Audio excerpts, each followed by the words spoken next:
ان الحمد للہ نحمده ونستعینه ونستغفره ونعوذ باللہ من شرور انفسنا ومن سیئات اعمالنا من يهده اللہ فلا مضل له ومن يضلل فلا هادی له واشهد ان لا الہ الا اللہ وحدہ لا شریک له واشهد ان محمدا عبده ورسوله اما بعد فان خير الحديث كتاب الله وخير الهدي هدي محمد صلى الله عليه وآله وسلم وشر الامور محدثاتها وكل محدثة بدعة وكل بدعة ضلالة وكل ضلالة في النار.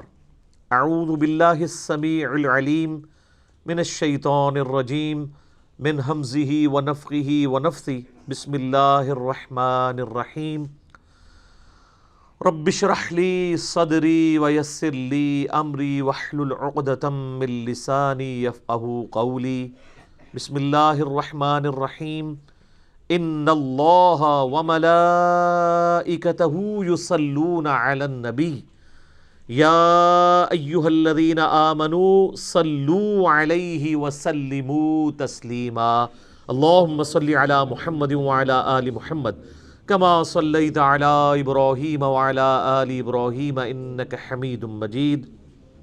اللہم بارک علی محمد وعلی آل محمد کما بارکت علی ابراہیم وعلی آل ابراہیم انک حمید مجید.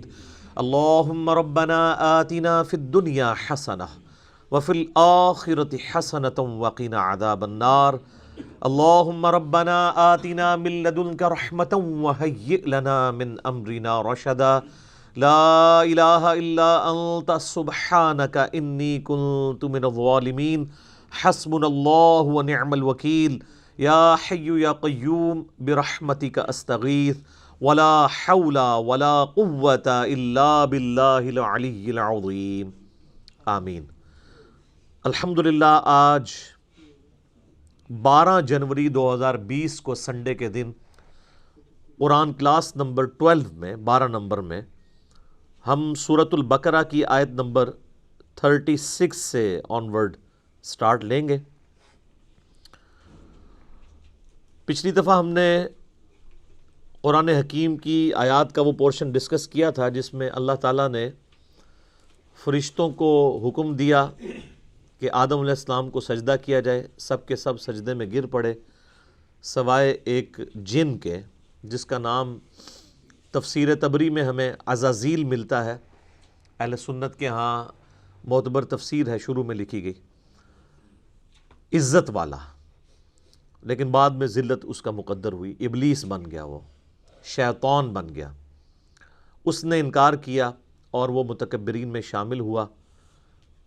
اس کے بعد حضرت آدم علیہ السلام اور سیدہ حوا کو اللہ تعالیٰ نے جنت میں بسایا.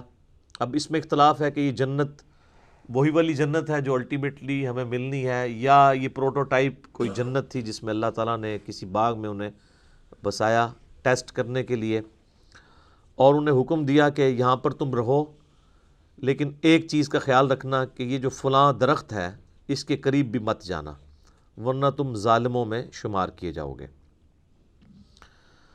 اسی کانٹیکسٹ میں آیت نمبر 36 سے گفتگو آگے چل رہی ہے. اعوذ باللہ من الشیطان الرجیم. بسم اللہ الرحمن الرحیم. فَأَزَلَّهُمَ الشَّيْطَانُ, تو شیطان نے ان دونوں کو پھسلا دیا, یعنی راہ حق سے ہٹا دیا. عنہا, اس سے. فَأَخْرَجَهُمَا مِمَّا كَانَ فِيهِ, اور ان دونوں کو نکلوا دیا اس جنت میں سے جس میں وہ رہ رہے تھے. اب اللہ تعالیٰ نے یہاں پہ تثنیہ کا صیغہ استعمال کیا, یعنی ان دونوں. کرسچینٹی کے اندر یہ چیز مشہور کر دی گئی کہ یہ سیدہ حوا تھی جنہوں نے سیدنا آدم علیہ السلام کو بہکایا, نعوذ باللہ. اور یہی چیز جو ہے وہ ہم مسلمانوں کے ہاں بھی پائی جاتی ہے کہ جی وہ حضرت آدم علیہ السلام کو بھی عورت نے نکلوایا تھا. کرسچینٹی تو پھر بہت آگے چلی گئی، انہوں نے تو ایول لفظ جو ہے نا یعنی برائی، اس کو جو ڈیڈکٹ کیا ہے ایو سے. اما ہوا کو انگلش میں کہتے ہیں ایو، EVE، اور وہ کہتے ہیں ایکسس آف ایول جو ہے وہ عورت ہے. آج یہ لوگ عورتوں کے حقوق کی بات کرتے ہیں. انہوں نے تو یعنی اپنا جو لفظ ہے ایول، برائی، اس کو ڈیڈکٹ کیا ہے سیدہ حوا کے نام سے، جبکہ اسلام کہتا ہے کہ یہ سب کچھ ٹیمپرڈ فارم میں کرسچینٹی کے اندر چیزیں آئی ہیں. اللہ تعالیٰ نے ان دونوں کی غلطیوں کا ذکر اکٹھا کیا ہے کہ ان دونوں کو شیطان نے بہکایا. ان دونوں کی غلطی تھی کہ وہ شیطان کے پیچھے لگے، یہ کسی ایک کی غلطی نہیں تھی کہ وہ کھاتے میں ڈال دی جائے. وَقُلْ اهْبِطُوا بَعْضُكُمْ لِبَعْضٍ عَدُوٌّ، تو ہم نے فرمایا اب اتر جاؤ، تم سب ایک دوسرے کے دشمن ہوگے، تم میں سے بعض کے. یعنی حکم تو ان دونوں کو ہوا اترنے کا، لیکن اللہ تعالیٰ تو ظاہر اپنے ڈیوائن علم سے دیکھ رہا تھا ان دونوں سے ہی میں کثیر تعداد میں مرد و عورت زمین پہ بساؤں گا، تو گویا کہ پوری انسانیت کو زمین پہ اتار دیا.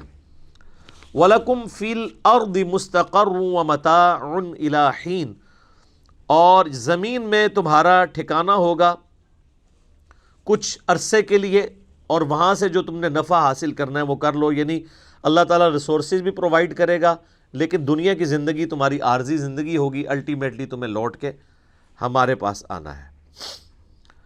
اب جو حضرت آدم علیہ السلام نے غلطی کی اس کا ذکر آ رہا ہے کہ اس غلطی کی توبہ کیسے قبول ہوئی. فَتَلَقَّى آدَمُ مِن رَبِّهِ كَلِمَاتٍ فَتَابَ عَلَيْهِ، تو آدم علیہ السلام نے اپنے رب سے چند کلمات سیکھ لیے جس کے سبب انہوں نے اللہ کی طرف توبہ کی، رجوع لے کر آئے، تو اللہ نے ان کی توبہ قبول کر لی. اِنَّهُ هُوَ التَّوَّابُ الرَّحِيمُ، بے شک وہ توبہ قبول کرنے والا ہے اور رحم فرمانے والا ہے. اچھا، اللہ بھی توبہ کرنے والا ہے اور انسان بھی توبہ کرنے والا ہے. توبہ کا مطلب ہوتا ہے رجوع لانا. انسان جب گناہوں کے بعد اللہ کی طرف رجوع لے آئے تو یہ توبہ کہلاتی ہے، اور جب انسان رجوع لے آئے اس کے بعد اللہ تعالیٰ بھی بندے کے اوپر شفقت فرمائے، یعنی اللہ تعالیٰ بھی اپنے اس جلال کے بعد بندے پر رحم فرمائے، تو اللہ بھی رجوع لا رہا ہوتا ہے. بخاری اور مسلم دونوں میں حدیث موجود ہے، نبی علیہ السلام نے فرمایا کہ جو بھی گنہگار بندہ سچے دل کے ساتھ اللہ کی طرف توبہ کرتا ہے تو اللہ تعالیٰ کو اس کے توبہ کرنے پہ اتنی خوشی ہوتی ہے جس کو آپ علیہ السلام نے ایک مثال سے بیان فرمایا. یہ حدیث بخاری میں بھی ہے اور مسلم میں بھی، کہ تم میں سے کوئی شخص اگر ریگستان کے سفر پر روانہ ہو اور اس کا سارا ساز و سامان اس کے اونٹ پہ لدا ہو، وہ کسی جگہ تھوڑی دیر کے لیے آرام کرے اور اس کا اونٹ وہاں سے غائب ہو جائے جب اس کی آنکھ لگے. اب اس کو سامنے اپنی موت نظر آئے، کیونکہ اونٹ کے اوپر ہی سامان لدا ہے، پانی بھی، کھانے پینے کا بھی. اونٹ نہیں ملتا تو آپ کو پتہ ہے کئی ہفتوں کا سفر ریگستان میں بغیر پانی کے تو نہیں کیا جا سکتا. اب وہ اپنی موت کا انتظار کرنا شروع کر دے، اسی دوران اچانک جب اس کی آنکھ لگے، آنکھ کھلتے ہی اس کا اونٹ اس کے سامنے آ جائے تو اسے کتنی خوشی ہوگی. اس سے زیادہ خوشی اللہ تعالیٰ کو ہوتی ہے جب کوئی شخص گناہ کر کے اللہ کی طرف سچے دل سے توبہ کر لے. اور مسلم شریف میں آگے الفاظ ہیں کہ وہ اتنا خوش ہو کہ اس کی زبان لڑکھڑا جائے، من شدت الفرح، اور وہ خوشی کے باعث اس کی زبان سے یہ نکل جائے، اے اللہ تو میرا بندہ میں تیرا رب. حالانکہ وہ کہنا یہ چاہ رہا ہو کہ اے اللہ میں تیرا بندہ تو میرا رب، یعنی اس کی زبان بھی لڑکھڑا جائے، اتنی اس پہ شدت خوشی کی طاری ہو. اس سے زیادہ خوشی اللہ تعالیٰ کو اس شخص پر ہوتی ہے جو اللہ کی طرف رجوع لے آئے. جامعہ ترمذی میں حدیث ہے کہ موت کے غرغرے سے پہلے توبہ قبول ہے، اس کے بعد کبھی توبہ قبول نہیں ہے. اسی لیے آپ دیکھیں کہ فرعون نے جب توبہ کی، قرآن حکیم میں آتا ہے جب وہ ڈوبنے لگا تو اس نے کہا کہ میں بنی اسرائیل کے رب پہ، موسیٰ اور ہارون کے رب پہ ایمان لایا، تو اللہ تعالیٰ نے کیا فرمایا تھا؟ الآن، اب لے کے آیا توبہ، کوئی فائدہ نہیں ہے. تو نزع کے عالم سے پہلے جو توبہ کر لے گا اس کی توبہ ایکسیپٹیبل ہے، ادروائز کوئی توبہ نہیں ہے. تو اللہ تعالیٰ تو مائل بکرم ہے. بخاری اور مسلم دونوں میں حدیث ہے کہ اللہ تعالیٰ نے مخلوقات کی پیدائش سے پہلے اپنے پاس عرش پہ یہ عبارت لکھ لی تھی کہ میری رحمت میرے غضب پہ بھاری رہے گی.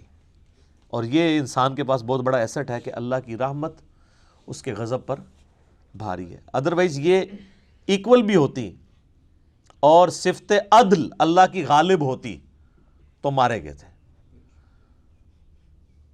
عدل کریں تے تھر تھر کمن اچیاں شانہ والے، فضل کریں تے بخشے جاون میں ورگے منہ کالے. واقعی اگر عدل پہ بات آ جائے تو کوئی نہیں. اور یہ قرآن حکیم میں کئی جگہ یہ مضمون آیا ہے. سورہ فاطر کے اینڈ پہ بھی آپ چلے جائیں، اللہ تعالیٰ فرماتا ہے کہ اگر اللہ تعالیٰ لوگوں کو ان کے گناہوں پہ پکڑنا شروع کر دیتا تو کوئی بھی مخلوق زندہ نہ رہتی روئے ارض کے اوپر. اگر یعنی اللہ تعالیٰ پکڑ شروع فرما دیتا تو یہ اللہ تعالیٰ ڈھیل دیتا ہے انسان کو کہ انسان اللہ کی طرف پلٹ آئے. بخاری اور مسلم دونوں میں حدیث ہے، نبی علیہ السلام نے فرمایا کہ حدیث قدسی ہے کہ جب میرا بندہ میری طرف ایک بالشت آتا ہے میں ایک ہاتھ اس کی طرف بڑھتا ہوں، وہ ایک ہاتھ بڑھتا ہے میں 2 ہاتھ اس کی طرف بڑھتا ہوں، ٹھیک ہے، 10 ہاتھ بڑھتا ہوں، وہ چل کے آتا ہے میں اس کی طرف دوڑ کے آتا ہوں. اور پھر آپ علیہ السلام فرمایا کہ اللہ تعالیٰ فرماتا ہے کہ میرا بندہ مجھے دل میں یاد کرے میں اسے دل میں یاد کرتا ہوں، وہ کسی مجلس میں یاد کرے میں اسے بہتر مجلس میں یاد کرتا ہوں. اور یہ حدیث اس بات کا ثبوت ہے کہ اللہ تبارک و تعالی انسان سے بڑھ کر اس پر رجوع فرمانے والا ہے. یعنی انسان ایک قدم بڑھتا ہے تو اللہ تعالیٰ 10 قدم اس کی طرف آتا ہے، بشرطے کہ وہ صدق دل سے اللہ کی طرف لوٹ آئے. یا ایھا الذین آمنوا توبوا الی اللہ توبۃ نصوحا، اے ایمان والو اللہ کی طرف ایسی توبہ کرو جو آگے کو نصیحت ہو جائے. یہ جو خالی خلی توبہ ہے نا یا استغفار کی تسبیح پھیرنا، یہ اللہ تعالیٰ کو جو ہے وہ محبوب نہیں ہے جب تک کہ اندر سے انسان سچائی کے ساتھ اللہ کی طرف لوٹ رہا ہے. پورے قرآن حکیم میں کوئی ایک آیت بھی ایسی نہیں ہے جس میں اللہ تعالیٰ نے یہ فرمایا ہو کہ جتنی مرضی بغاوت کر لو اور اس کے بعد باغی رہو تو میں تمہیں معاف کر دوں گا. ہمیشہ یہ ٹاپک آیا ہے کہ جو کوئی بغاوت کرتے ہیں اس کے بعد فوراً توبہ کر لیں اور پھر اپنی اصلاح بھی کر لیں، صرف توبہ نہیں، پھر اللہ تعالیٰ ان کو معاف کر دے گا. وہ تو پھر سورہ الفرقان کی آیت نمبر 70 میں ہے کہ اگر شرک سے بھی توبہ کر لے گا تو ہم اس کے گناہوں کو بھی نیکیوں سے بدل دیں گے. لیکن یہ جو آج کل دھوکہ دیا جا رہا ہے نا اللہ کی رحمت سے، اس میں میرا یوٹیوب پہ ایک کلپ بھی ہے، اللہ کی رحمت سے دھوکہ. اور لوگ کہتے ہیں اللہ تعالیٰ بڑا معاف فرمانے والا ہے. کس کو معاف فرمانے والا ہے؟ اس کو جو رجوع لے آئے. بغاوت کرنے والے کے لیے وہ ڈٹا رہے، اس کے لیے کوئی توبہ نہیں، اور رجوع لانے کے بعد اپنی اصلاح بھی کرے، اپنے آپ کو سدھار بھی لے. اچھا یہاں پہ جو الفاظ ہے فَتَلَقَّى آدَمُ مِن رَبِّهِ كَلِمَاتٍ فَتَابَ عَلَيْهِ، کہ آدم علیہ السلام نے چند کلمات اللہ تعالیٰ سے سیکھ لیے جس کی وجہ سے اللہ نے ان کی توبہ قبول کی. سورۃ البقرہ میں یہ کلمات نہیں آئے. اس کی وجہ یہ ہے کہ قصہ آدم اور ابلیس اس سے پہلے 6 مختلف جگہوں پر بیان ہو چکا ہے، لیکن مصحف کی ترتیب میں وہ جگہیں بعد میں آئیں گی. لیکن قرآن کے نزول کے اعتبار سے چونکہ یہ چیز ہو چکی بھی تھی، یہ تو مدنی صورت ہے، نبی علیہ السلام کے اعلان بعثت کی آلموسٹ سمجھ لے 15 سال کے بعد نازل ہوئی ہے، اور اس سے پہلے 2/3 مکی قرآن نازل ہو چکا تھا. اس میں وہ پوری ڈیٹیل موجود ہے سورۃ الاعراف کے اندر کہ وہ کلمات کیا تھے. ربنا ظلمنا انفسنا وان لم تغفر لنا وترحمنا لنکونن من الخاسرین، اے رب ہمارے ہم نے اپنی جانوں پر ظلم کیا اور اگر تو نے ہم پر رحم نہ فرمایا اور ہمیں معاف نہ کیا تو ہم خسارہ پانے والوں میں سے ہو جائیں گے. قصہ آدم اور ابلیس قرآن حکیم میں 7 مقامات پر آیا. اس میں آخری مقام یہ ہے جو سورۃ البقرہ میں ہم پڑھ رہے ہیں، لیکن مصحف کی ترتیب میں یہ پہلا مقام ہے. یہ سارے مقامات پہ جو سکیٹرڈ فارم میں شیطان کی اور اللہ تعالیٰ کی گفتگو ہوئی، حضرت آدم علیہ السلام کا اور اللہ کا جو معاملہ ہوا، اس کو میں نے ایک لیکچر کے اندر کور کیا ہے، مسئلہ نمبر 79، اللہ، انسان اور شیطان. یہ میرا ٹائٹل ہے اس لیکچر کا، مسئلہ نمبر 79. اس میں نے ساری جگہ سے ٹکڑے اٹھائے کہ یہ والا پورشن اتنے حصے میں ہے، یہ دوسری صورت میں بیان ہوا. جس طرح اب یہاں پہ وہ کلمات نہیں ہیں. البتہ ایک کمزور درجے کی روایت ہے المستدرک للحاکم کے اندر کہ حضرت آدم علیہ السلام نے اللہ تعالیٰ کے حضور نبی صلی اللہ علیہ وآلہ وسلم کا وسیلہ پیش کیا، جس کی وجہ سے اللہ تعالیٰ نے ان کی مغفرت کی۔ پھر اللہ تعالیٰ نے ان سے پوچھا کہ تمہیں محمد صلی اللہ علیہ وآلہ وسلم کا علم کیسے ہوا؟ تو انہوں نے کہا کہ میں نے جو ہے وہ جب تو نے مجھے پیدا کیا تو میں نے تیرے عرش پہ تیرے نام کے ساتھ سیدنا محمد رسول اللہ صلی اللہ علیہ وآلہ وسلم کا مبارک نام دیکھا تھا، تو مجھے اسی وقت پتہ چل گیا کہ یہ ہستی تیرے حضور عزت والی ہے۔ اب یہ حدیث تو حاکم کے اندر موجود ہے، لیکن انتہائی کمزور درجے کی روایت ہے۔ یہ امام ذہبی نے تو بلکہ اسے آلموسٹ لکھا ہے کہ یہ گھڑی ہوئی روایت ہے، اور انجیل برناباس جو پبلک کے اندر ایک مشہور ہے نا، اس میں بھی اس قسم کی ایک روایت لکھی ہوئی ہے۔ تو وہ تو ظاہر ہے کہ کرسچن آن بھی نہیں کرتے، میں نے اس کے اوپر کئی دفعہ بولا ہے کہ وہ کوئی اتھینٹک نہیں ہے۔ مسلمان اس کو اس لیے پیش کر دیتے ہیں کہ جی اس میں ظاہر ہے وہ میرے خیال میں تو کسی مسلمان نے بیٹھ کے لکھی ہے وہ، کیونکہ اس میں انہوں نے جو اسلوب اڈاپٹ کیا ہے وہ اللہ کی کتاب نہیں لگتی۔ اللہ کی کتاب کا تو ایک مزاج ہوتا ہے نا، اللہ کی کتاب کا مزاج جو ہے وہ توحید کے اراؤنڈ سینٹرڈ ہوتا ہے، جبکہ آپ انجیل برناباس پڑھیں گے تو وہ آپ کو لگے گا کوئی نعتیہ کوئی کتاب ہے، تو وہ تو اس کا اسلوب ہی بتا رہا ہے، تو اس لیے ہم تو اس کو آن نہیں کرتے۔ بہرحال میرا یوٹیوب پہ کلپ لاکھوں لوگوں نے دیکھا ہے۔ کیا یہ کائنات نبی علیہ السلام کے لیے بنائی گئی؟ کیونکہ اسی حاکم کی ایک روایت میں آتا ہے کہ ہم اگر محمد کو پیدا نہ کرتے تو یہ ساری کائنات بھی پیدا نہ ہوتی۔ یہ بات اپنی اصل میں اس حد تک تو درست ہے کہ پوری کی پوری کائنات انسان کے لیے پیدا ہوئی ہے، کسی ایک انسان کے لیے نہیں، انسانیت ایز اے ہول کے لیے، جو پچھلی دفعہ ہماری آیات بھی گزر چکی ہیں کہ ہم نے جو کچھ زمین میں ہے تمہارے لیے پیدا کیا۔ باقی اس کو اس طریقے سے بیان کرنا قرآن حکیم میں یہ بیٹھتا بھی نہیں۔ اس کی وجہ یہ ہے کہ قرآن حکیم میں 7 دفعہ یہ واقعہ بیان ہوا ہے۔ جو چیز پوری انسانیت کی ہدایت کا سبب بننے والی تھی کہ ہمارا اوریجن آدم علیہ السلام ہے، 7 دفعہ ایک واقعہ قرآن میں مختلف انداز سے آیا ہے۔ کسی ایک جگہ تو آ جاتا کہ نبی علیہ السلام کا وسیلہ پیش کیا گیا تھا۔ یہاں پہ بھی کلمات ہیں، وہ کہتے ہیں نہیں کلمات سے مراد وہ ہیں، بھئی وہ کلمات بھی قرآن کے اندر آ گئے ہیں سورۃ الاعراف میں، اور قرآن کی سب سے بیسٹ تفسیر وہی ہوتی ہے جو قرآن کے اندر موجود ہو۔ تو جب قرآن خود بتا رہا ہے کہ کن کلمات کے ساتھ توبہ کی تھی، ربنا ظلمنا انفسنا وان لم تغفر لنا وترحمنا لنکونن من الخاسرین، وہ کہتا ہے نہیں یہ بھی پڑھا تھا، نال ہے بھی پڑھا سی، اوئی وقنا عذاب القبر وقنا عذاب الحشر، کتنے لکھے ہے؟ وہ کہتے نہیں قرآن میں تو لکھا ہوا ہے ربنا آتینا فی الدنیا حسنہ وفی الآخرۃ حسنۃ وقنا عذاب النار، اور وقنا عذاب القبر وقنا عذاب الحشر تو لوگ خود نہیں لگایا ہوا نا لوگوں نے۔ تو اس کو پھر انہوں نے ایک مسئلہ بنا لیا، ایک ضد کا، پھر کہتے ہیں کہ جی یہ آپ گستاخی کرتے ہیں جب آپ اس طرح کی روایتوں کو نہیں مانتے۔ روایتیں نبی علیہ السلام سے ثابت ہوں گی تو مانی جائیں گی نا، ان کی سند صحیح ہوگی تو مانی جائیں گی نا، گستاخی والی کون سی بات ہے؟ یہ تو اسی طریقے سے ہے کہ اگر ہم عیسائیوں سے یہ کہیں کہ حضرت عیسیٰ علیہ السلام اللہ کے بیٹے نہیں ہیں، اور سورۃ المائدہ کی وہ آیت پڑھ دیں، آیت نمبر 75 نمبر آیت، کہ عیسیٰ اور ان کی ماں تو کھانے کے محتاج تھے، ایسے لوگ تمہارے مشکل کشا کیسے ہو سکتے ہیں جو روٹی کھانے کے محتاج ہوں؟ تو وہ عیسائی تو یہ سمجھے گا حضرت عیسیٰ کی توہین ہو گئی ہے۔ اس سے بھی بڑھ کے سورۃ المائدہ کی آیت نمبر 17 ہے کہ اگر اللہ اس چیز کا ارادہ کرے کہ عیسیٰ کو، اس کی ماں کو، اور جتنے لوگ ہیں زمین میں ان کو موت دے دے تو اللہ کا کوئی کیا بگاڑ لے گا؟ تو وہ کہیں گے او بڑی توہین کر دی آپ نے۔ بھئی توہین تو تب ہوتی ہے نا جب کسی انسان کے ساتھ کمپیئر کروایا جا رہا ہو۔ جب اللہ تعالیٰ توحید بیان کرے گا تو آپ کے ذوم میں آٹومیٹیکلی توہین آ جائے گی۔ اس میں انبیاء کی توہین نہیں ہے، بلکہ انبیاء ہی نے ہمیں یہ تعلیم دی ہے۔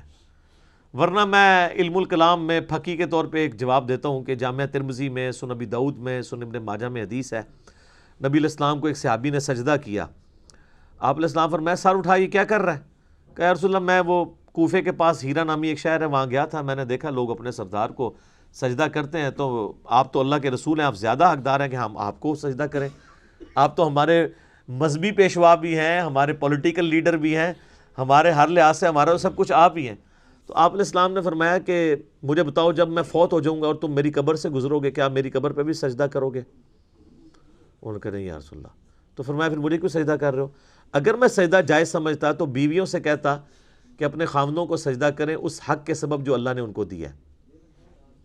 اب مجھے بتائیں کیا نبی علیہ السلام نے اپنی توہین خود کر دی؟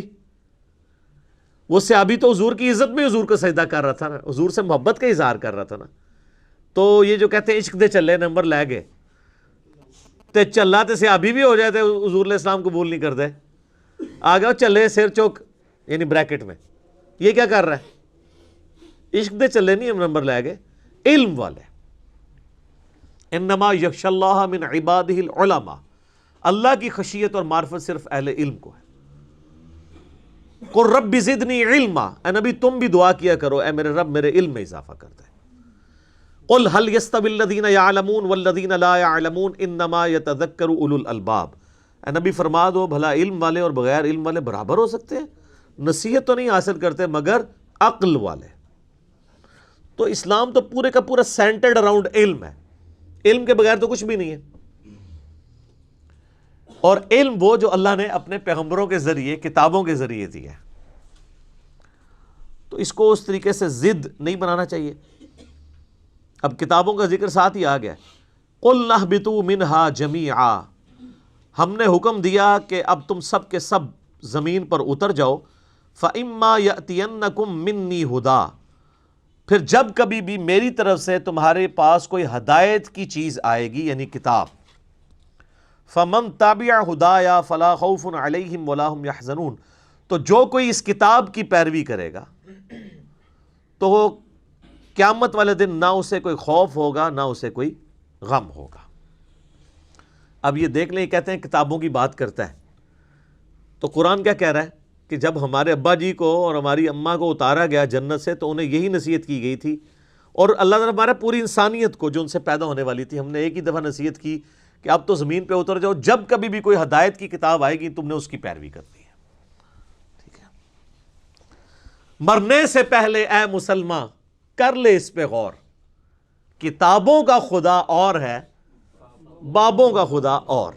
یہ وہی کتابی والی بات ہے جو میں نے دوسرے انداز میں بھی کہا ہوا ہے, نہ میں وابی نہ میں بابی, میں ہوں مسلم علمی کتابی. تو یہ علم اور کتاب ہی تو ذکر ہو رہی ہے. پہلی نصیحت انسانیت کو یہ ہو رہی ہے کہ اب جا رہے ہو نا زمین پہ تو بس میری کتابوں کا انتظار کرنا ہے. تو جو کوئی کتابوں کی پیروی کرے گا اس کو نہ کوئی خوف ہوگا نہ کوئی غم. والذین کفروا وکذبوا بآیاتنا, اور جو لوگ ہماری آیات کا کفر کر دیں گے اور اس کو جھٹلا دیں گے, اولئک اصحاب النار, ایسے لوگ ہوں گے پھر جہنمی, ہم فیہا خالدون, وہ رہیں گے ہمیشہ ہمیش اس میں. تو جہنمیوں کی نشانی کیا ہے؟ جو اللہ کی کتاب سے بھاگے. جو کتابی نہیں ہے نا وہ جہنمی ہے. تو علمی کتابی ہونا چاہیے بندے کو, اور جو علم اور کتاب کو کہتا ہے سائڈ میں رکھو اور سٹوریاں اور کہانیاں اور فرسودہ خیالات ان کو لے کے چلتا ہے تو اس کے لیے پھر اللہ تعالیٰ نے دوزخ بنائی ہے. اچھا, یہ جو آیات ہے نا سورۃ البقرہ کی آیت نمبر 38, اس میں اللہ تعالیٰ نے ریویلڈ نالج کا ذکر کر دیا ہے, وحی کے علم کا, کتاب اور سنت. سنت بھی اس میں شامل ہے کیونکہ سورۃ الاحقاف میں آگے 26ویں پارے کے پہلے صفحے پہ یہ آیت ہے, ایتونی بکتاب من قبل ھذا او اثارۃ من علم ان کنتم صادقین. اے نبی ان سے فرماؤ کہ اگر تم میری اس کتاب کو نہیں مانتے ہو تو اس کتاب سے پہلے جو باقی نبیوں پہ کتابیں نازل ہوئی ہیں یا کوئی علم کے آثار ان کے آ رہے ہوں. تو علم کے آثار کو اللہ نے کتاب سے الگ ذکر کیا. علم کے آثار کیا؟ سنت. تو تم سچے ہو تو پھر اس سے بات کرو. ایتونی بکتاب من قبل ھذا او اثارۃ من علم, کتاب اور علم دونوں آ گیا, علمی کتابی.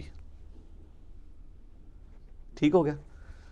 تو یہ ہے ریویلڈ نالج جو اللہ تعالیٰ اپنے پیغمبروں کے ذریعے دیتا ہے. پیغمبر اللہ اور مخلوق کے درمیان وسیلہ ہیں. اگر کوئی شخص پیغمبروں کے وسیلے کے بغیر کوئی عقیدہ اختیار کرے گا تو وہ عقیدہ خواہ کتنا ہی اچھا کیوں نہ ہو اللہ کے حضور قابل قبول نہیں. یہ وسیلہ یہ پاکستان انڈیا والا نہیں, وسیلہ کہتے ہیں واسطے کو. اللہ اور مخلوق کے درمیان واسطہ پیغمبر ہے. پیغمبر کو اگر کوئی چھوڑ دیتا ہے تو ظاہر ہے پھر وہ اللہ کے بارے میں ایسی کوالٹیز کلیم کرے گا جس کو اللہ اون ہی نہیں کرے گا. پیغمبروں کو اللہ تعالیٰ رول ماڈل اس لیے بناتا ہے کہ انسان اپنی محبت میں کوئی اللہ کے ساتھ ایسے عقیدے وابستہ نہ کر دے کہ وہ اپنے زوم میں تو وہ محبت میں کر رہا ہو اور اللہ تعالیٰ کو وہ چیزیں ناپسند ہوں. اب جن لوگوں نے یہ کلیم کیا کہ اس مخلوق میں اللہ تعالیٰ حلول کر جاتا ہے یا یہ مخلوق بھی خالق ہی نے مخلوق کا روپ دھار لیا ہے، تو یہ اللہ کی نفرت میں نہیں انہوں نے کیا، اللہ کی محبت میں کیا. انہوں نے کہا لا موجود الا اللہ، ہم اللہ کے سوا کسی وجود کو ماننے کے لیے تیار نہیں ہیں. پھر وہ اس میں اتنا غلو کر گئے کہ انہوں نے کہا یہ جو آپ کو مخلوق بھی نظر آ رہی ہے نا، یہ بھی اللہ ہی نے مخلوق کا روپ دھار لیا، نعوذ باللہ. تو یہ عقیدہ جو ہے وہ اللہ کی محبت میں ہی آیا نا، کہ ہم اللہ کے سوا کسی کو ایسے پرسنالٹی ماننے کے لیے تیار ہی نہیں ہے. لیکن کیا یہ پیغمبروں کا عقیدہ تھا؟ نہیں. پیغمبر کے عقیدے کے بغیر، پیغمبر کی بتائی ہوئی تعلیمات کے بغیر آپ کچھ سے کچھ کر لیں گے. اس لیے پیغمبروں کو رول ماڈل بنایا جاتا ہے. لَقَدْ كَانَ لَكُمْ فِي رَسُولِ اللَّهِ أُسْوَةٌ حَسَنَةٌ، بے شک نبی الاسلام کی زندگی میں تمہارے لیے بہترین نمونہ ہے. ورنہ انسان نے تو اپنی عقل سے تو آپ دیکھیں اتنی مت ماری گئی کہ ہاتھوں کے تراشے ہوئے بتوں کے آگے بھی لوگ جھکے. ویسے یہ عقل نہیں مانتی. اگر ہمارا پڑوسی ملک انڈیا نہ ہوتا اور وہاں پہ 90 کروڑ ہندو نہ ہوتے تو ہمارا دل کبھی نہ ٹھکتا کہ یار پڑھا لکھا بندہ بھی اپنے ہاتھوں کے بنائے بتوں کے آگے جھک سکتا ہے. تو جائیں سر، دنیا میں سب سے زیادہ پی ایچ ڈیز امریکہ کے بعد انڈیا میں ہے، اور وہ پی ایچ ڈی بھی بتوں کے آگے جھکے ہوتے ہیں. یہ تو اللہ بھلا کرے عامر خان کا کہ اس نے پی کے فلم بنا کے ان کا جنازہ نکالا ہے. لیکن پھر بھی لوگ فالو تو کر رہے ہیں، چل رہے ہیں اس چیز کے پیچھے. تو یہ آپ کے سامنے ثبوت ہے کہ اس ماڈرن دور میں بھی پڑھے لکھے لوگ ہونے کے باوجود اپنے ہاتھوں کے تراشے ہوئے بتوں کو پوجتے ہیں. اچھا، وہ بت جب پرانے ہو جاتے ہیں نا تو وہ بتوں کو ٹرالیوں کے اوپر لوڈ کر کے باقاعدہ پلوں پہ لے کے جاتے ہیں، اوپر سے نیچے پھینکتے ہیں دریاؤں کے اندر، ٹھیک ہے. اور وہ کچھ ادھر ہی ٹوٹ رہے ہوتے ہیں، کچھ نیچے دھڑل سے گرتے ہیں. پھر بھی ان کو عقل نہیں آتی ہے کہ یار جو آپ کا معبود جس نے آپ جو بنایا ہوا ہے وہ پرانا ہو گیا، آپ اس کو پھر نیا گھڑ رہے ہیں. تو اب پھر انہوں نے خیر اس کے لیے اور پلی لیے. ویسے کتابیں تو ہندوؤں کی سپورٹ نہیں کرتی ہیں. As far as books are concerned دنیا میں کوئی بھی مذہب ایسا نہیں ہے جس کی کتابیں شرک کی طرف مائل ہوں. ہندوؤں کی بھی جو کتابیں ہیں نا، ویدیں جو ان کی مین جو کتابیں ہیں یا اپنیشدس ہیں، آپ ان کو بھی پڑھیں تو اس میں بھی ون گاڈ کا کنسیپٹ ملے گا. اور وہ یہ کہیں گے ہم یہ جو اسٹیچو بناتے ہیں نا یہ صرف دھیان کے لیے بناتے ہیں، بھگوان تو ایک ہی ہے. اور ان سے پوچھیں یہ کہتے ہیں نہیں یہ بھگوان نہیں ہے، ہم ایک دھیان کے لیے اس کا اسٹیچو بناتے ہیں. یہ بھی غلط ہے. لیکن ان کی ویدوں میں یہ بات لکھی ہوئی ہے کہ اس خدا کا نہ کوئی اسٹیچو بنایا جا سکتا ہے، نہ کوئی بت بنایا جا سکتا ہے، نہ کوئی تصویر بنائی جا سکتی ہے. تو کتابوں تو وہ بھی نہیں چل رہے ہیں. اور ہمارے مسلمان پھر بڑا فخریہ بتا رہے ہوتے ہیں کہ جی دیکھیں جی ہندو تو اپنی کتابوں میں نہیں چل رہے تھے، تسی چل رہے ہو، تسی بھی تو کام چوک کے رکھے ہے. آپ دیکھ لیں مزارات کے اوپر جو کچھ ہو رہا ہے. تو آپ نے بھی تو یعنی وہی عقیدے کسی نہ کسی فارم میں بگاڑ کے اور ہستیوں کے ساتھ منسوب کیے ہوئے ہیں. اور پھر ہندوؤں کو بھی موقع ملتا ہے، وہ بھی پھر جملے کستے ہیں اور ایسی ایسی باتیں کرتے ہیں، پھر ہمیں بری لگتی ہیں. تو اپنے اوپر بھی توجہ دینے کی ضرورت ہے. تو یہ ریویلڈ نالج یہ بنیاد ہے اللہ تک پہنچنے کی. جنید بغدادی کا ایک قول ہے، قول تو آپ کسی کا بھی نقل کر سکتے ہیں. اچھی بات تو صحیح بخاری میں حدیث ہے، شیطان نے انسانی شکل میں آ کے آیت الکرسی کا وظیفہ دیا تھا تو نبی علیہ السلام فرمایا ہے وہ شیطان تھا، بات ٹھیک کی ہے اس نے. تو کسی بھی انسان کی کوئی بات اچھی ہو وہ کوٹ کرنی چاہیے. تو جنید بغدادی کا ایک قول بڑا مشہور ہے. ایک تو وحدت الوجود کے خلاف ان کا قول ہے کہ قدیم کو حادث سے الگ کرنے کا نام توحید ہے. پورے کے پورے وحدت الوجود کو انہوں نے پیسیفک اوشن میں پھینک دیا یہ بات کہہ کے کہ توحید ہے یہ ہے کہ قدیم کو حادث سے الگ کرنا ہے. قدیم یعنی جو ہمیشہ سے ہے اللہ، حادث جو ہم ہیں، حادثہ لفظ اردو میں بھی استعمال ہوتا ہے. مخلوق حادث ہے، ہمیشہ سے نہیں ہے اور ختم ہو جائے گی.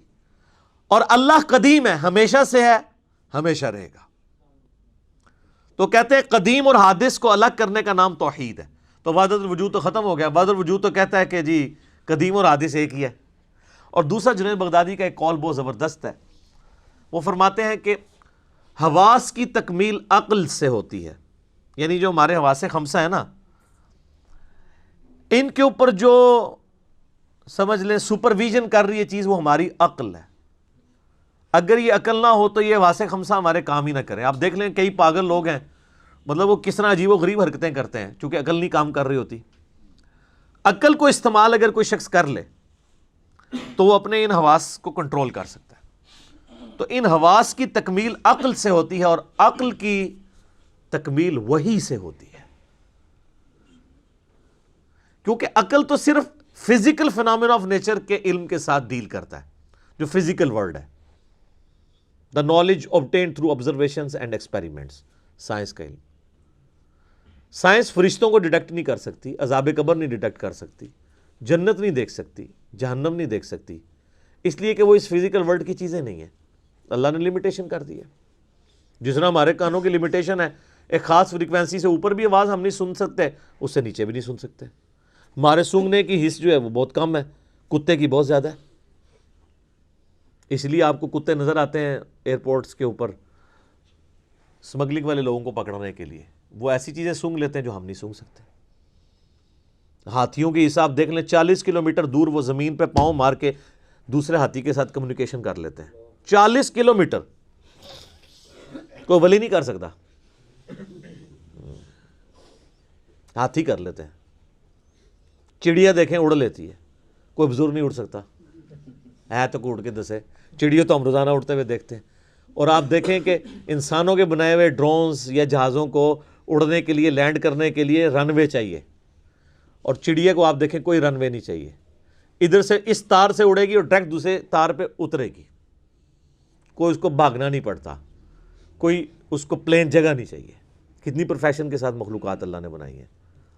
تو یہ فزیکل ورلڈ کے ساتھ جو علم تعلق رکھتا ہے یہ سائنس کا علم ہے. سائنس کا علم بھی ڈیفینیٹ ہے، جو اسٹیبلش سائنس ہو ہم اس کو مانتے ہیں. مثلا پٹرول آگ کو بھڑکا دیتا ہے، پانی آگ کو ٹھنڈا کر دیتا ہے، سورج مشرق سے نکلتا ہے مغرب میں غروب ہوتا ہے. یہ فزیکل ورلڈ سے تعلق رکھتی چیزیں. یہ تو حضرت ابراہیم علیہ السلام نے سورۃ البقرہ میں اللہ تعالیٰ کے ایک ہونے پہ دلیل دی تھی نمرود کو کہ میرا رب وہ ہے جو مشرق سے سورج نکالتا ہے. تو اگر رب بننے کا دعویٰ کر رہا ہے نا تو مغرب سے نکال کے بتا. تو ہکا بکا رہ گیا تھا. فزیکل ورلڈ کی چیزیں بھی اللہ ہی کا علم ہے، کیونکہ کتابیں اللہ کا قول ہیں اور یہ کائنات اللہ کا فعل ہے. قول اور فعل میں تضاد نہیں ہو سکتا. ٹھیک ہے، تو وہ جو علم ہے نا، جو ایکوائرڈ نالج ہے سائنس کا علم، اس کا ذکر بھی اسی رکوع کے اندر سٹارٹ میں آ گیا تھا. کون سا؟ وَعَلَّمَ آدَمَ الْأَسْمَاءَ كُلَّهَا. آدم علیہ السلام کو ہم نے ہر چیز کا نام سکھا دیا تھا. پوٹینشلی اللہ تعالیٰ نے عقل ڈال دی تھی انسان کے دماغ میں. پوٹینشلی اگر میں آپ سے پوچھوں یہ آم کی گٹھلی کے اندر درخت ہے، تو اگر آپ تھوڑے عقل مند ہوئے تو آپ کہیں گے ہاں درخت ہے، اور اگر زیادہ عقل مند ہوئے تو آپ کہیں گے کروڑوں درخت ہیں اس کے اندر. کیونکہ جب اسے بوئیں گے ہزاروں آم لگیں گے، ہر آم کے اندر ایک گٹھلی ہوگی، وہ ہر ہزار جو ہے 1000 اور درخت. تو یہ تو ایک چین ریئیکشن شروع ہو جاتا ہے. تو یہ گٹھلی جو آپ کو بظاہر نظر آ رہی ہے یا بیج نظر آ رہا ہے، آم کی گٹھلی اس کا بیج ہی ہوتی ہے.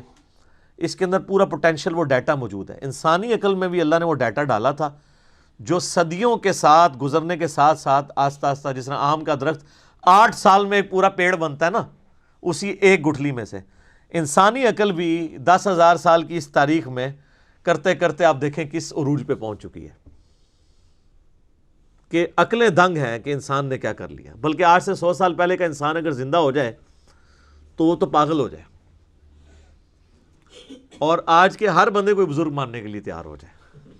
ٹھیک ہے، یہ دیکھیں نا، ہم نے CCTV کیمرہ لگائے ہوئے ہیں. کوئی بندہ نیچے بھی دور بھی ہو تو میں اس کے کپڑوں کا رنگ بھی بتا سکتا ہوں اور اس کا سارا کچھ بتا سکتا ہوں. تو یہ پرانے زمانے میں اگر کیمرے ہوں کسی کو پتہ نہ ہو تو میں یہ بھی بتا سکتا ہوں کہ 15 دن پہلے کتنے بجے یہاں سے کوئی گزرا تھا کیمرے سے. کہیں گے یہ بزرگ دیکھو کتنے پہنچے نے. تو یہ سارا فزیکل ورلڈ سے تعلق رکھتا ہے علم. اس علم نے بھی کتنی ترقی کر لی ہے. تو اس چوتھے رکوع کے اندر اللہ تعالیٰ نے 2 علوم کا ذکر کیا ہے. سٹارٹ میں ذکر کیا ہے علم الاسماء کا، اور جس کے اوپر آج کل وہ جناب ناموں کا علم اور پتہ نہیں وہ نام بھی وہ حساب لگا کے رکھتے ہیں اور پتہ نہیں کیا کچھ کرتے ہیں، وہ یہ چیز نہیں تھی، پوٹینشلی عقل کی بات ہوئی، اور اینڈ پہ جا کے علم وحی کا ذکر آیا کہ علم وحی کو لے کے چلنا ہے۔ بس یہی دو علوم ہیں جن کو قرآن مانتا ہے۔ اور 10 کمانڈمنٹس جو آئیں گی نا سورہ بنی اسرائیل کی آیت نمبر 36 میں 9th کمانڈ ہے، وَلَا تَقْفُ مَا لَيْسَ لَكَ بِهِ عِلْم، اے انسان کسی چیز کی پیروی اس وقت تک مت کرنا جب تک کہ اس کے بارے میں تمہیں علم نہ آ جائے۔ إِنَّ السَّمْعَ وَالْبَصَرَ وَالْفُؤَادَ كُلُّ أُولَٰئِكَ كَانَ عَنْهُ مَسْئُولًا، بے شک کان، آنکھیں اور عقل اس کے بارے میں تم سے پوچھا جائے گا تم نے اس کو استعمال کیوں نہیں کیا۔ تو اللہ تعالیٰ نے یہ چیز پوچھنی ہے مرنے سے پہلے۔ اے مسلمان کر لے اس پہ غور، کتابوں کا خدا اور ہے، بابوں کا خدا اور۔ یہ اللہ نے پوچھنی ہے بات کہ تو نے مرنے سے پہلے علم حاصل کیا تھا، یا تیرا ماننا یہی تھا کہ کالی بلی رستہ کاٹ دے تو نحوست ہے، گھر کی منڈیر پہ کوا بیٹھے تو مہمان آنے کی دلیل ہے، جوتی پہ جوتی چڑھ جائے تو سفر لکھا ہوا ہے، یہ تو مانتا تھا؟ اور گائے نے ایک سینگ کے اوپر زمین اٹھائی ہوئی ہے، دوسرے پہ اٹھاتی ہے تو زلزلہ آ جاتا ہے۔ ہسدے پہ نے سارے تہاڈا بھی ذکر ہے، اور اے بزرگاں نے جناب وہ سمندر روکے ہے، تے فلانے بزرگ نے جڑا انڈیا دے بم پھاڑ لے سن پل دے ہوتے، اے بھی ہے نا سرکار۔ ہوں تو نئے ورژن بھی دے ہیں نا اویلیبل۔ باقی چیزوں پہ ہم خوش ہوتے ہیں، ہندو کہندے نے، تسی بھی جو کچھ کہندے ہو نا ہندو بھی ہسدے نے تہاڈے ہوتے۔ آپ بھی تو کہتے ہیں نا فلاں بزرگ نے جو ہے سمندر روک لیا ہے۔ یہ لادہ بات ہے کہ وہ بزرگ جب زندہ ہوتے ہیں ان کا پیشاب بند ہوتا ہے تو وہ آغا خان ہی لے کے جانا پڑتا ہے انہیں۔ یہ لادہ بات ہے کہ اپنا پیشاب، اور اگر پیشاب رک رہا نہ ہو تو وہ پیشاب روک بھی نہیں کوئی سکتا۔ یہ دماغ سے آپ دیکھیں کئی لوگوں کے وہ سگنل ایسے جنریٹ ہوتے ہیں، ہارمونس ڈسٹرب ہو جائیں تو آپ اپنا پیشاب پہ خود کنٹرول ہی نہیں رہتا۔ آپ لوگ بیمار ہوتے ہیں، آپ کو اٹھا کے مزاروں پہ لے جاتے ہیں، اور مزاروں والے جب بیمار ہوتے ہیں انہیں اٹھا کے ہاسپٹل لے جاتے ہیں، اور ہاسپٹل بھی وہ DHQ میں نہیں لے کے جاتے، شفا میں لے کے جاتے ہیں یا آغا خان میں۔ تو اپنے بارے میں وہ بہت سینسٹیو ہے۔ تو یہ دو علوم ہیں، ریویلڈ نالج اور ایکوائرڈ نالج، جن کو اسلام مانتا ہے، اسی کے اوپر ساری بنیاد ہے۔ اب میرے بھائیوں مسلسل 9 رکوع اگلے، سابقہ امت مسلمہ بنی اسرائیل، ان پہ اللہ تعالیٰ نے فرد جرم عائد کی ہے۔ انتہائی سوز و گداز ہے جی ان 9 رکوعوں کے اندر۔ اللہ تعالیٰ نے ایک قوم سے اتنا پیار کیا، 3 کتابیں ان میں بھیجیں، تورات، زبور، انجیل، سینکڑوں صحائف بھیجے، ہزاروں پیغمبر بھیجے، لیکن جب انہوں نے انبیاء کی تعلیمات سے روگردانی کی تو اللہ کے عذاب کا کوڑا ان پہ پڑا۔ اللہ نے ان کی ہزاروں سال کی جو مسند تھی ان سے لے کے نئی امت اس کی جگہ کھڑی کی، امت محمدیہ صلی اللہ علیہ وآلہ وسلم، اور اس کے سمبل کے طور پہ تحویل قبلہ بھی کر دی، بیت المقدس سے قبلہ چینج کر کے خانہ کعبہ کر دیا۔ اس کے اندر اللہ کی طرف سے پیغام ہے، اور مصحف میں اس کا شروع میں ہونے میں اشارہ ہے کہ مسلمان کسی زوم میں نہ رہیں کہ وہ بڑی لاڈلی امت ہے۔ تم سے پہلے بھی لاڈلی امتیں گزری ہیں، لیکن جب وہ نبیوں کی تعلیمات کو، کتابوں کو پس پش ڈال دیتی ہیں تو پھر اللہ تعالیٰ کے عذاب کا کوڑا ان پہ برستا ہے، تم پہ بھی برسے گا۔ اور آپ دیکھیں گے اللہ تعالیٰ ان کی کئی ایک غلطیاں اس میں گنوائے گا، اور ہر غلطی کے گنوانے کے بعد ایک یونیورسل ٹروتھ آئے گا۔ ویسے تو بڑے بڑے 7 یونیورسل ٹروتھ اس میں آئیں گے، لیکن اگر آپ باریکیوں میں دیکھیں تو یہ 12-13 کے قریب یونیورسل ٹروتھس آئیں گے کہ جو یوں کرتا ہے اللہ کا اس کے بارے میں فیصلہ یہ ہے، چاہے وہ جو بھی ہے۔ یہ نہیں ہے کہ عام بندے نے ٹریفک سگنل توڑا ہے تو اس پہ سزا ہوگی، اور ٹریفک والا جو خود پولیس کا آفیسر ہے وہ توڑے گا تو اسے سزا نہیں دی جائے گی۔ نہیں، اللہ تعالیٰ نے ایک ہی رول رکھا ہوا ہے، جسے فٹ اسے گفٹ۔ اور بنی اسرائیل کی پوری ہسٹری جو ہے نا ان 9 رکوعوں میں ان کی ہسٹری کے واقعات کو کور کیا ہے، لیکن اجمالاً کیا ہے۔ کچھ واقعات ایسے ہیں جن کی ڈیٹیلز اس میں نہیں ہے، وہ آگے چل کے سورۃ الاعراف میں آ جائے گی، سورۃ القصص کے اندر آ جائے گی، سورہ طٰہٰ کے اندر آ جائے گی۔ لیکن چونکہ یہ یہودیوں کو ایڈریس کیا جا رہا تھا، یہودیوں کو اجمالاً یہ باتیں پتہ تھی، ٹھیک ہے۔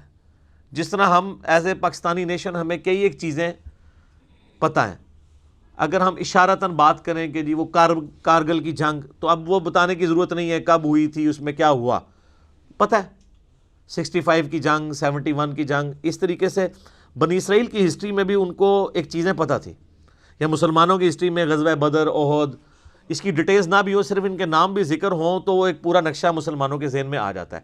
چونکہ یہودیوں کو ایڈریس کیا جا رہا تھا پلس عیسائیوں کو بھی، چونکہ دونوں بنی اسرائیل تھے، سابقہ امت مسلمہ تھی، اس لیے اشارت ان کے واقعات کا ذکر کیا کہ بھی تم نے یہ کیا، یہ کیا، یہ کیا، اس کے اگینسٹ پھر ہمیں یہ کرنا پڑا. تم ہماری لاڈلی امت تھے، تمہیں ہم نے سارے جہان والوں پہ فضیلت بخشی تھی. یہ 2 دفعہ آیت ریپیٹ ہوگی کہ بنی اسرائیل کو ہم نے تمام جہان والوں پہ اپنے زمانے میں فضیلت بخشی تھی، لیکن جب وہ نبیوں کا راستہ انہوں نے چھوڑ دیا، کتابوں کو چھوڑ دیا اور بابی ہو گئے کتابی کی بجائے، اپنے علماء کے پیچھے لگ گئے، تو پھر ہم نے انہیں معزول کر دیا. اور صرف معزول نہیں کیا، ضربت علیہم الذلہ والمسکنہ، ہم نے ان پہ ذلت، مسکنت اور اللہ کی طرف سے غضب ان کے پر مسلط ہو گیا. بنی اسرائیل کون ہے؟ اسرائیل ہبرو لینگویج میں، عبرانی زبان میں کہتے ہیں اللہ کا بندہ. یہ ایل کا لفظ جو ہے نا اللہ کے لیے استعمال ہوتا ہے. اسرائیل، جبرائیل، میکائیل، اسرافیل، اور توڑا یار عزازیل، شیطان کا نام عزازیل ہے، وہ بھی اللہ کا بندہ ہی سی، عزت والا.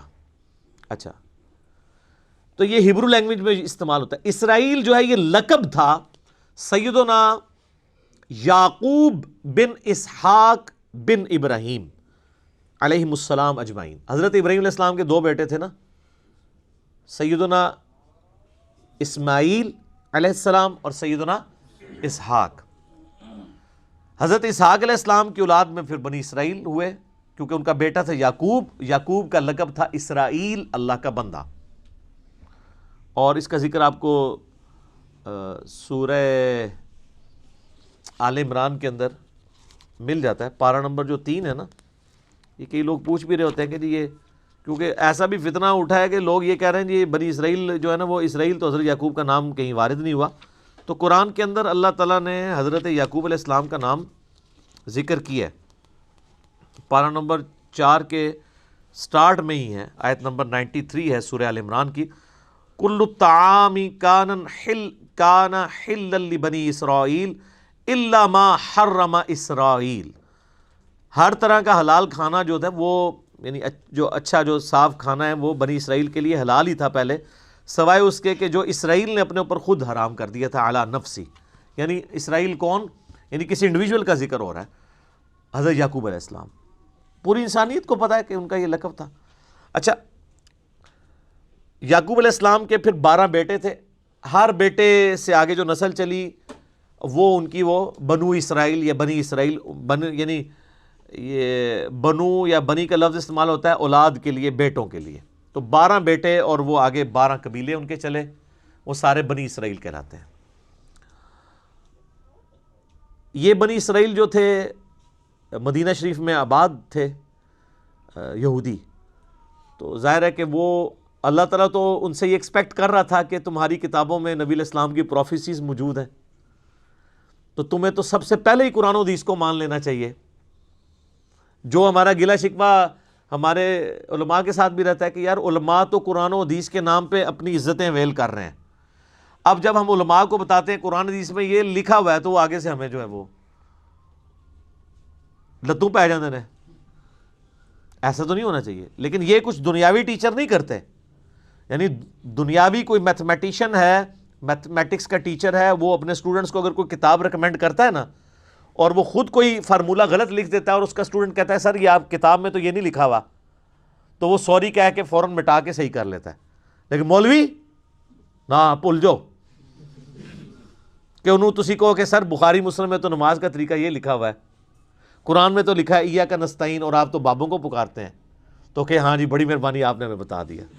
ایجے کوئی اس طرح تھا من دسنا حالے تک تو نہیں دریافت ہوا امت. تو یہ دنیاوی ٹیچرز کا ہی حوصلہ ہے کہ وہ اپنی غلطی کتابوں کی بنیاد پہ مان لیتے ہیں، علماء نہیں مانتے. تو یہ علماء کیسے مانے؟ ان کے جو بزرگ علماء تھے، یعنی علماء یہود،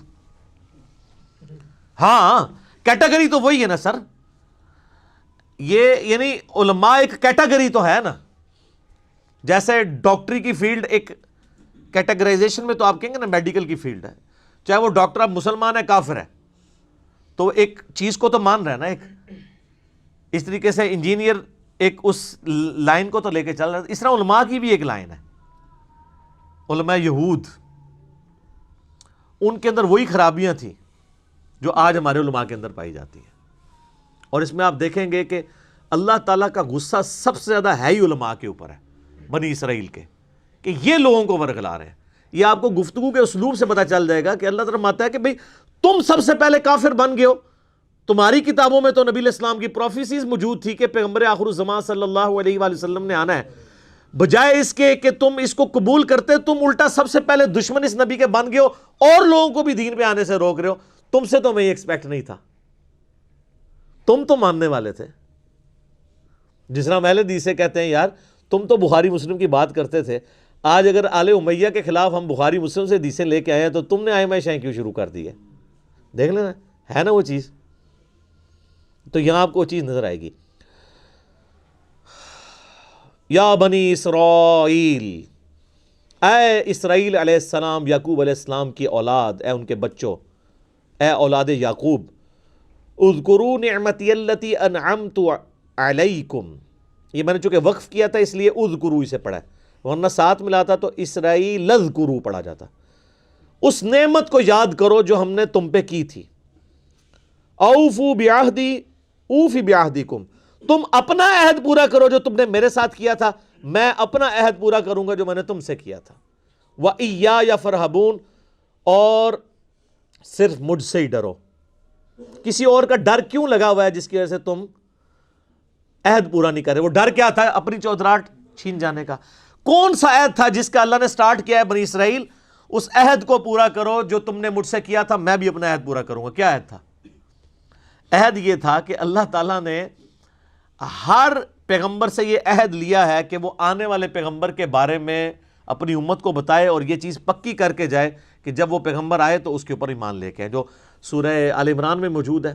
اللہ تعالیٰ نے انبیاء کی ارواح سے بھی عہد لیا تھا، تورات کے اندر موجود تھا کہ بنی اسماعیل میں سے آخری پیغمبر آئیں گے، موسیٰ علیہ السلام کے بھائیوں میں سے۔ ڈیوٹرانومی چیپٹر میں قرآن کے تعارفی لیکچرز میں بتا چکا ہوں ڈیٹیل کے ساتھ۔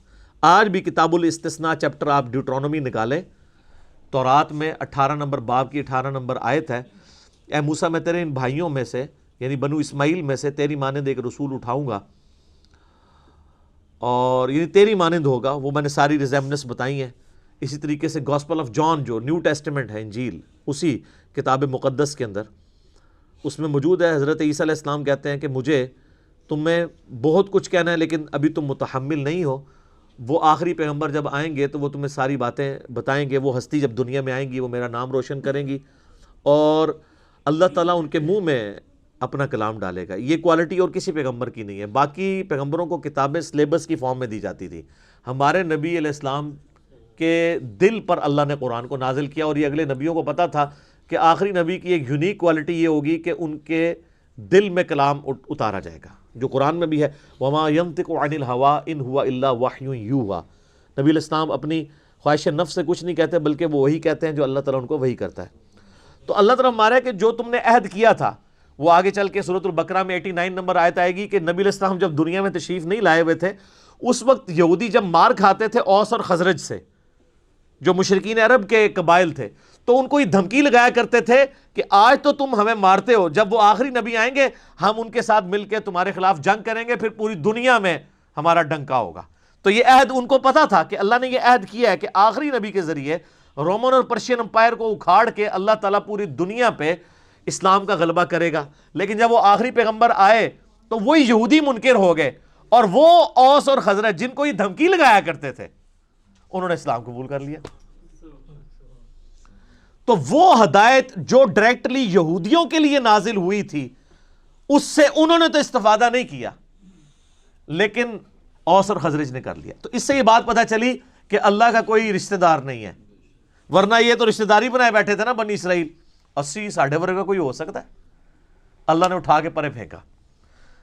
اور امی جاہل لوگ جن کو امی کہا جاتا تھا، اوس اور خزرج، ان کو اللہ نے دنیا کا امام بنا دیا کتابوں کو ماننے کی وجہ سے۔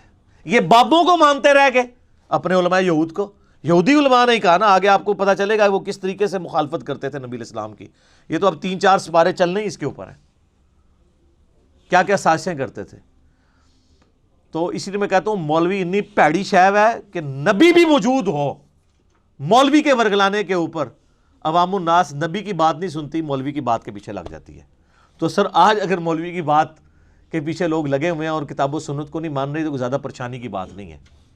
علماء یہود کے پیچھے لگ کے 10 یہودی بھی نہیں تھے جو ایمان لائے اور نبی علیہ السلام کی مبارک زندگی میں۔ اور قرآن حکیم کا کتنا اچھا خاصا حصہ یہودیوں کو ایڈریس کرتا ہے۔ آیات تو نازل ہوئی لیکن فائدہ ان کو کوئی نہیں ہوا۔ فائدہ کس کو ہو گیا؟ دوسروں کو، جنہوں نے ان کتابوں کو مان لیا، ان باتوں کو مان لیا، تعلیمات کو مان لیا۔ تو اللہ کی کسی کے ساتھ کوئی رشتہ داری نہیں ہے۔ جو کتابوں کو، پیغمبروں کو مان لے وہ اللہ کا سگا ہے، اور جو نہ مانے چاہے وہ پیغمبروں کی اولاد بھی ہے۔ یہ بنی اسرائیل کون تھے؟ حضرت یعقوب علیہ السلام، حضرت ابراہیم علیہ السلام کی اولاد تھے، اللہ نے کوئی پرواہ نہیں کی۔ تو خونی رشتہ کوئی کام نہیں آیا جب انبیاء کی تعلیمات کو چھوڑ دیا، چاہے بنو اسرائیل ہوں یا آج بنو اسماعیل ہوں۔ یہ ہمارے جو سید لوگ کہلواتے ہیں یہ بنو اسماعیل ہے نا، ان کے اندر بھی کافی کیڑا گھسا ہوا ہوتا ہے، اور ہمیں کہہ رہے ہوتے ہیں امتی، ایک امتی آیا سی، امتیاں دی یہ گل ہے۔ ہم ان کے امتی تو نہیں ہیں، امتی تو نبی علیہ السلام کے ہیں، حالانکہ خود بھی امتی ہیں۔ تو ان کے دماغ میں بھی کیڑا آیا ہوتا ہے، تو ان کو یہ بات بتائیں کہ آپ کی نسبت آپ کو کام نہیں آئے گی اگر آپ نے نبی صلی اللہ علیہ وآلہ وسلم کی تعلیمات کی پیروی نہ کی۔ یہاں دیکھ لیں اللہ نے فرمایا تم اپنا عہد پورا کرو، ایک بڑا عہد الستو بربکم قالوا بلا، جو روحوں سے عہد لیا تھا، اور دوسرا عہد جو تمہارے پیغمبر تم سے لے کے گئے تھے کہ پیغمبر آخر الزمان صلی اللہ علیہ وآلہ وسلم کو ماننا ہے۔ آج بھی وہ عہد پورا کر لو، آج بھی تم سے صلح ہو سکتی ہے۔ وآمنوا بما انزلت مصدقا لما معکم، اور ایمان لاؤ اس کتاب کے اوپر جو نازل ہوئی ہے اس حال میں کہ تمہارے پاس جو پہلے سے کتابیں موجود ہیں وہ ان کی بھی تصدیق کرتی ہے۔ یہ کتاب یہ نہیں کہتی کہ تمہاری کتابیں غلط ہیں، یہ تو ایسی کتاب ہے جو تمہاری کتابوں کو صحیح مان رہی ہے۔ یا تو کہہ رہی ہو وہ کتابیں نہیں ہیں، پھر تمہیں ریلیکٹنٹ ہو جاؤ تم۔ یہ تو کہہ رہی ہے تورات بھی اللہ کی کتاب ہے، انجیل بھی، تو یہ کتاب تو تمہاری کتابوں کی تصدیق کر رہی ہے۔ کس اعتبار سے؟ ایک اس اعتبار سے کہ ان کتابوں کو اللہ کی کتاب مان رہی ہے، اور اس اعتبار سے بھی تصدیق کر رہی ہے کہ ان کتابوں میں موجود تھا کہ ایک آخری پیغمبر آئیں گے، ان پہ کتاب نازل ہوگی۔ تو قرآن پریکٹیکلی اس کتابوں کی تصدیق ہے، کیونکہ ان کتابوں میں جو پیش گوئی تھی وہ پوری کس طرح ہوئی؟ قرآن کے آنے سے۔ تو گویا قرآن نے آ کے ان کتابوں کو سچا ثابت کر دیا کہ اس میں لکھا ہوا ہے کہ آخری پیغمبر آئیں گے، لو آ گئے ہیں۔ اس میں لکھا ہے ان پہ کتاب نازل ہوگی، لوگ نازل ہوگی۔ دو اعتبار سے تصدیق کر رہی ہے، ایک تو یہ ان کتابوں کو صحیح بھی کہہ رہی ہے، اور ان کتابوں کی سٹیٹمنٹ کی پریکٹیکل نشانی بن کے یہ کتاب آ گئی ہے۔ وَلَا تَكُونُوا أَوَّلَ كَافِرٍ بِهِ، اور سب سے پہلے تم تو کافر نہ بنو اس کتاب کے، تم تو منکر نہ بنو، تمہیں تو پتہ ہے۔ وَلَا تَشْتَرُوا بِآيَاتِي ثَمَنًا قَلِيلًا، اور میری آیات کو چند ٹکوں کے عوض بیچو تو مت۔ دنیا کے نفع کی خاطر تم پیغمبر کا انکار کر رہے ہو، تمہاری چودراہٹ ختم، ظاہر ہے وہ نذرانے لے رہے تھے، ان کی ساری چیزیں وابستہ تھیں، جب نبی کے آگے جھک جاتے تو سب سٹیٹس ختم۔ آج بھی اگر علماء کتاب و سنت کو مانے تو وہ اپنے فرقے کی مسجد میں سروائیو نہیں کر سکتے، کوئی ایک بات ان کے خلاف نہیں وہ کر سکتے۔ تو پہلے بھی ایسا تھا۔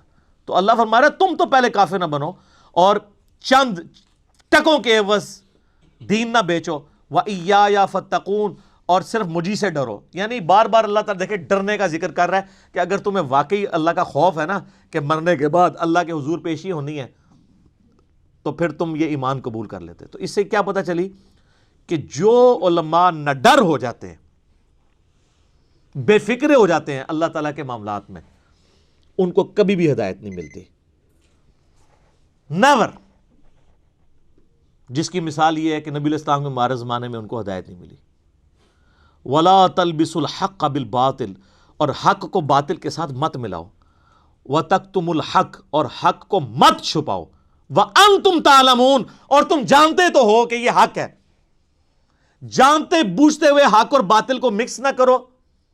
گڑبڑ کر یہ کنفیوز کر دیتے ہیں. آج بھی آپ علماء دیکھیں، آپ کوئی بات لے کے جائیں نا، وہ اور ہی کوئی بات کر دیتے ہیں. آپ ان کو بتائیں جی بخاری میں لکھا ہے کہ رفع دین سے نماز پڑھو، اور جی بخاری میں تو لکھا ہے کھڑے ہو کے پیشاب بھی کر سکتے ہیں. یہ کیا کر رہے ہوتے ہیں؟ کوئی اور بات کو اس کا مکس کر کے اس معاملے کو ڈائلیوٹ کرنے کی کوشش کر دیتے ہیں. تو سر بالکل مرد کھڑے ہو کے پیشاب کر سکتا ہے، یہ تو اللہ نے بہت بڑی سہولت دی ہے مسلمانوں کو. ہم کا بھی انکاری ہے، لیکن چونکہ انہوں نے پٹی پڑھائی ہوئی ہے پبلک کو، جیسے کہا کہ جو وہ بت رکھ کے آتے تھے اس لیے رفع دین ہوتا ہے. اب ہم کہتے ہیں کہاں لکھا ہوا ہے، تو کہتے ہیں ہم نے تو نہیں یہ کہا، یہ لیے ہمارے پہ ویسے الزام لگاتا ہے. تو سر یہ پوری کی پوری عوام جو ہے، اس کو کس نے یہ پٹی پڑھائی ہوئی تھی؟ آپ نہیں پڑھائی ہوئی تھی. آج آپ منکر ہی ہو گئے خود ہی. تو یہ ان آیات کے اوپر میں انشاءاللہ اگلی دفعہ گفتگو کروں گا، اور یہ آج کا قرآن میں آپ کے سامنے رکھوں گا. یہ قرآن پرانا نہیں ہے، بالکل وہی پکچر آپ کو آج کے علماء میں نظر آئے گی، وہی خرابیاں آج کے علماء میں نظر آئیں گی. بخاری مسلم میں حدیث ہے، تم بھی اگلے لوگوں کے پیچھے چل پڑو گے قدم با قدم، بالشت بر بالشت، حتیٰ کہ ان میں سے کوئی گوہر کے سوراخ میں داخل ہوا تم بھی اس کے پیچھے چلو گے. تو صحابہ نے پوچھا یہ اگلے لوگوں سے مراد کیا یہود و نصارہ ہیں؟ آپ نے فرمایا اگر وہ مراد نہیں تو اور کون سے لوگ ہیں؟ ایک ایک خرابی جو یہود و نصارہ کے علماء میں تھی وہ ہمارے علماء میں موجود ہے. اور اللہ تعالیٰ بار بار ایڈریس ہی علماء کو کرتا ہے کہ اصل میں یہ ہیں لیڈر اور یہ لوگوں کو ورگلاتے ہیں. لیکن اس سے یہ نہ سمجھیے گا کہ علماء کی وجہ سے وہ فالورز چھوٹ جائیں گے، نہیں. اللہ کہتا ہے ان کو تو عذاب ہونا ہے کہ انہوں نے ان کے پیچھے اندھے بن کے کیوں چلے. یہ نہ ہو کہ لوگ خوش ہو رہے ہوں کہ خیر ہے اگر مولوی نے غلط مسئلہ بتایا تو وہی نہ اپنے ٹھڈ پردے جڑا اپنے منہ چ خوراک جڑا نا نوالا پانا ٹھڈ پردا ہے. کسی کے پیٹ میں نوالا جائے تو آپ کا پیٹ نہیں بھرتا. تو اپنے اعمال کا حساب آپ نے خود دینا ہے. اللہ تعالیٰ سے دعا ہے جو حق بات میں نے کہی اللہ تعالیٰ ہمارے دلوں میں راسخ فرمائے. اگر جذبات میں میرے منہ سے کوئی غلط بات نکل گئی اللہ تعالیٰ ہمارے دلوں سے معاف کر دے. ہمیں کتاب و سنت کی تعلیمات پر عمل کر کے دوسرے بھائیوں تک پہنچانے کی توفیق عطا فرمائے. اللہم صلی علی محمد وعلی آل محمد کما صلیت علی ابراہیم وعلی آل ابراہیم انک حمید مجید. اللہم بارک علی محمد وعلی آل محمد کما بارکت علی ابراہیم وعلی آل ابراہیم انک حمید مجید. سبحانک اللہم وبحمدک اشہد ان لا الہ الا انت استغفرک واتوب الیک وما علینا الا البلاغ المبین. جزاکم اللہ خیرا. احسن الجزاء.